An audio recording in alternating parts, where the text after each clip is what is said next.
different backgrounds.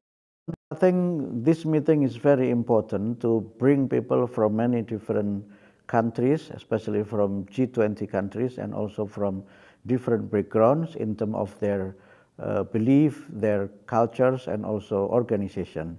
And this forum is very important to make people not only know each other, but also learning from each other.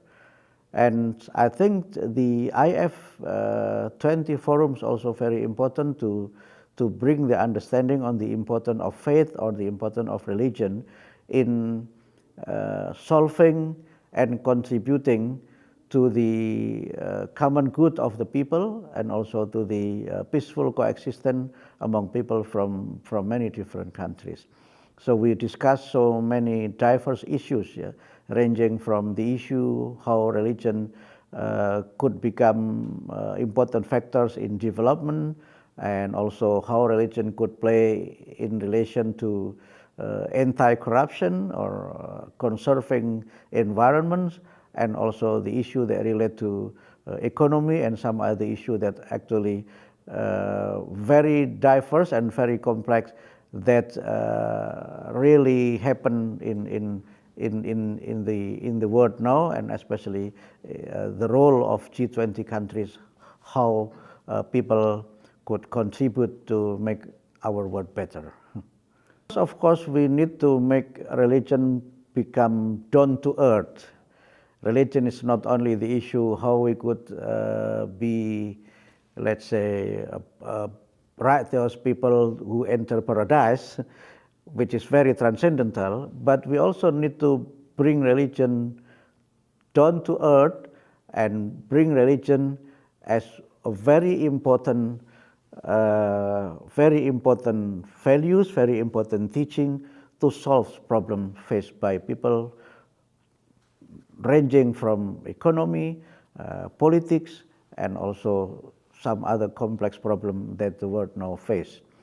Therefore, this forum is actually the momentum how religious people could, let's say, not only thinking or having opinion about religion, let's say conceptually, but how to bring the concept into the reality, and how this concept could be contextualized to make religion meaningful and to make religion essential for the people in order that they can solve their problems individually and also solve the problem in many different aspects of human life and different aspects of world life.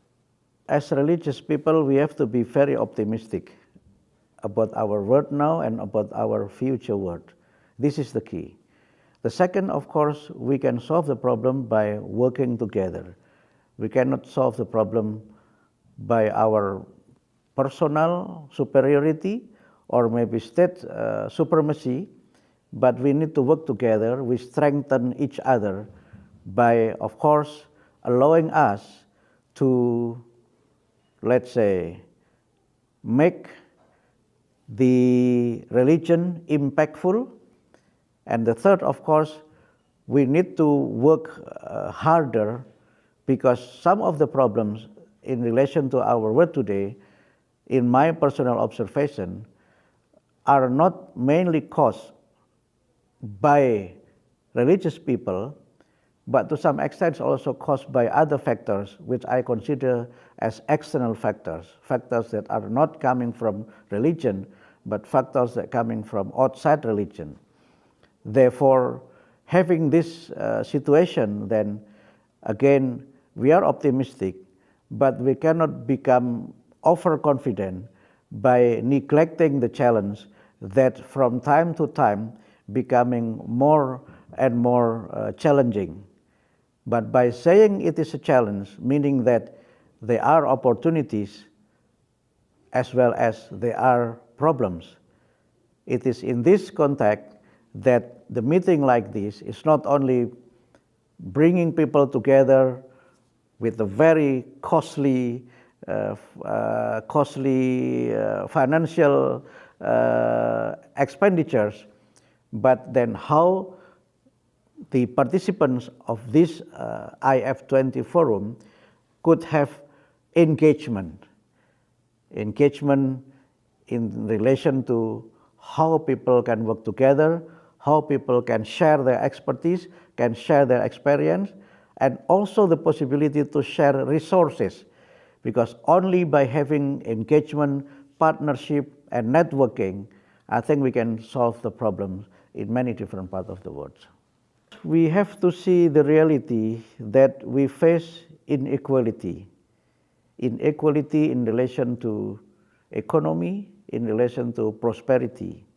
And some of this inequality come from the, let's say, the negligence of, say, so-called a wealthy country to the third countries.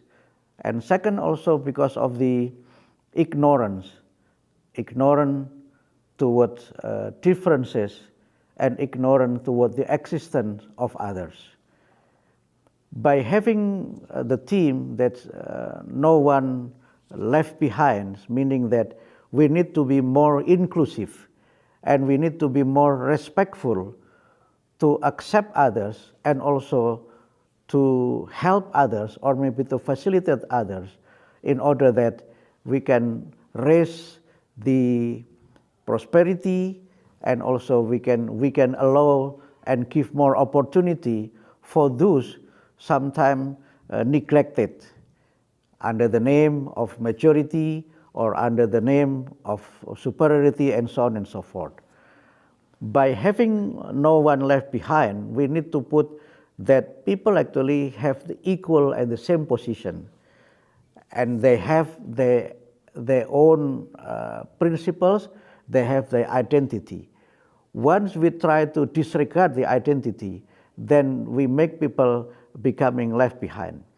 Therefore, by having no one left behind, actually bring the concept that when people have the opportunity, when people have access, they can actually, could have better life. It is the time that we need to include the excluded. It is the time when we not only empower, but we also giving them opportunities to develop themselves. So having this concept, then we need to facilitate open access and some other means that we could make people have better life. We have to see that the world still face discrimination. Discrimination because of the sex or the gender, discrimination because of the race, discrimination because of religion and other kind of discrimination. When discrimination exists, then people tend to neglect others, and people tend to, again, leave others behind because they are not part of their group and so on and so forth.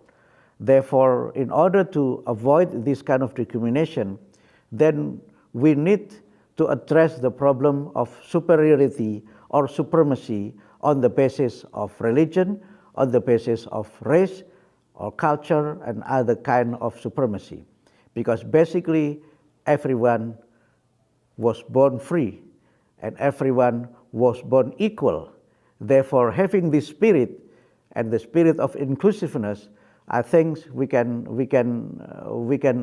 let's say reduce or even alleviate the problem of discrimination, and to make sure that no one is neglected because of their status, because of their let's say because they are minority, and some other sources of negligence.